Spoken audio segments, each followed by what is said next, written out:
Hey, this is Sean from the prod team here at Soundcraft. We're here today to talk about our new Signature Series range of analog mixing consoles. So the Signature Series range is comprised of standard Signature Series mixers, of which there are 4 frame sizes, and the Signature multi-track consoles, of which there are 2 frame sizes. The standard signatures come in 10 input, 12 input, 16 input, and 22 input models, while the Signature multi-track comes in 12 input and 22 input. So our Signature Series consoles have a lot of Soundcraft's heritage and legacy in analog consoles inherent in all of them.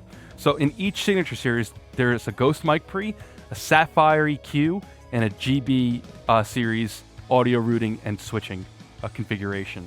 So the Ghost Mic Pre is a really low noise, a high headroom, transparent, but flattering mic pre, which has really great response. The Sapphyre EQ is a very interesting EQ. It's from a post-production desk that we made in the 1990s. It had asymmetrical EQ. What that means is the mid-bands, when you boost, it's a very wide Q, so very flattering, broad strokes. Good for just low-end boosts, stuff like that. And the mid-bands have a narrow cut, so very good for finding a nasty resonance on a snare drum, for instance, or getting rid of that fizzy bit of the guitar. Anything that needs a surgical cut, anything you want to get rid of, the Sapphyre EQ does that just naturally. Then we have the GB series audio routing. So the GB series is a very popular mixing console for many years now. It has a very familiar layout, very powerful pre-post switching and subgroup routing. So we brought that to the console as well. So all the auxes can be switched between pre or post, including the effects bus, which can be used as an aux out as well, in either pre or post. And then you have subgroups as well across all the Signature Series consoles except for the Signature 10. But the Signature 12 has 2 mono or 1 stereo subgroup, and the Signature 16 and Signature 22 have 4 mono or 2 stereo subgroups. And again, you can route those to the master bus, or you can just do separate subgroup outputs, and you can route channels to either the subgroup and also to the master bus as well. So very powerful switching and routing on the GB series audio routing.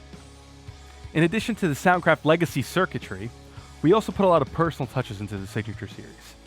Features like the interval mute, which mutes all playback across the desk except for the playback channel, the playback channel pre-post selection, the high Z inputs, and the DBX limiters really make a big difference on how you mix.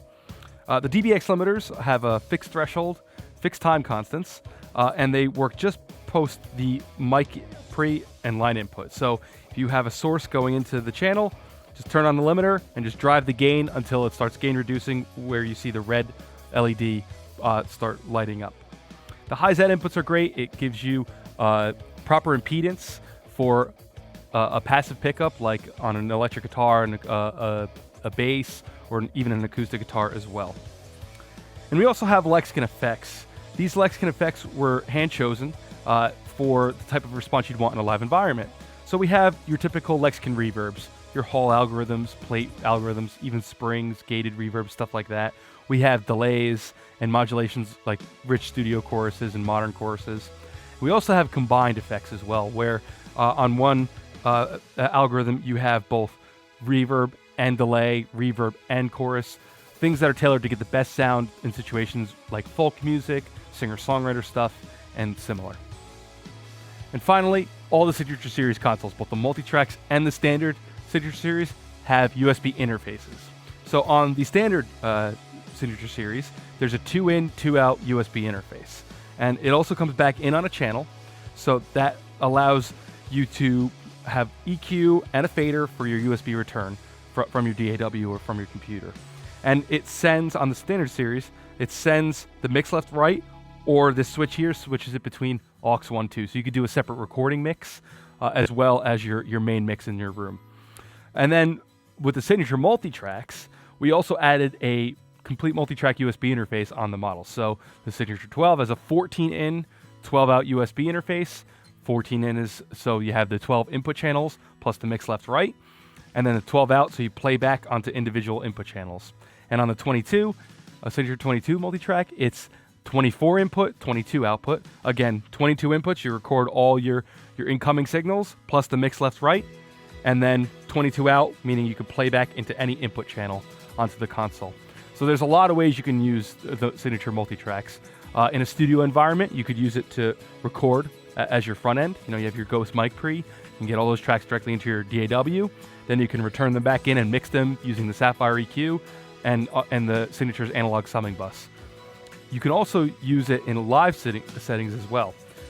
There's a lot of different ways you can do this. You can, of course, multi-track record the entire set, so you can mix it again later to do like a demo. It's also great for live performances where you have to mix pre-recorded material or click tracks with live performance. So on channels 5 and 6, for instance, we can have play a mono track from some electronic music or something that we've done in a DAW previously and have it mixed on the surface. Or if you want the click track to come in and feed, let's say, the drummer's headphone bus, you could bring it in a stereo input, whack it up on the aux buses, but keep it down in the main mix so the audience doesn't hear it. You could even mix processing from your DAW with the Signature Series' own channel strip. So all the inputs send to the USB all the time, and the return switch on the multitrack switches it from listening to the Mic Pre to the USB return. But since it's always sending to the USB, you'll still get your input. So this allows you to do things like VST plugins.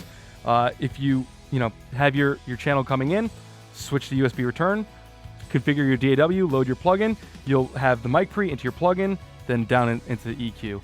As far as latency, depends on your computer's performance. We have low latency ASIO drivers, which should be at about like 4 milliseconds at optimal buffer settings to your material.